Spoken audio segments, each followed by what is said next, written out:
One of the most amazing humans, Famechon pays tribute to Famechon. Australian boxing legend Johnny Famechon has died at the age of 77. Famechon, inducted into the World Boxing Hall of Fame in 1997, is considered one of the nation's greatest pugilists. He became lineal and WBC featherweight champion in 1969 after a points victory over Cuba's Jose Alegre at the Royal Albert Hall in London.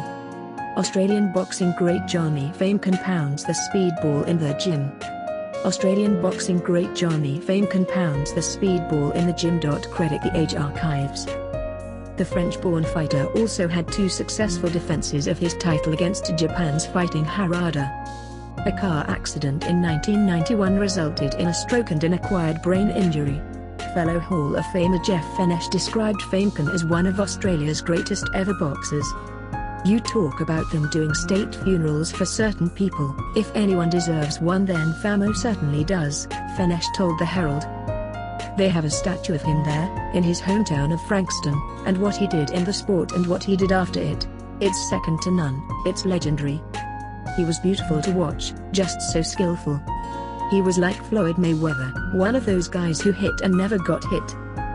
As a human, he never missed sending me a Christmas card. He and his partner were just amazing. To go through what he went through in that horrific accident in the 90s at the races in Sydney and to keep that quality of life and humor as a person, he was just one of the most amazing humans I've ever met. He was such a strong character, such a beautiful person." Famechon retired aged just 25 after his second win against Harada. His fighting qualities were called upon again after he was hit by a speeding car outside Sydney's Warwick Farm racecourse in 1991, an incident that resulted in a coma and paralysis. However, he underwent a series of revolutionary treatments that allowed him to eventually regain some of his speech and mobility. "Forget about boxing, just as a man, to go through what he went through and come through that. He was a special human," Famechon said. "Every time you would see him, despite what happened in that horrible accident, he would joke around and he never changed. Some people would be miserable and just want to sit inside and hide, but he would be out there and be the life of the party. It's crazy that a man in his position, in a wheelchair and barely able to walk or talk, was trying to be as normal as possible. When you talk about a fighter, they are the true fighting qualities. As a boxer and as a human, his fighting qualities were second to none. There's meant to be a Hall of Fame dinner in a couple of weeks and it's going to be sad without him there." Asked where he ranked in the pantheon of Australian boxers, Famechon replied, "I don't know who is the greatest ever, but he is right up there.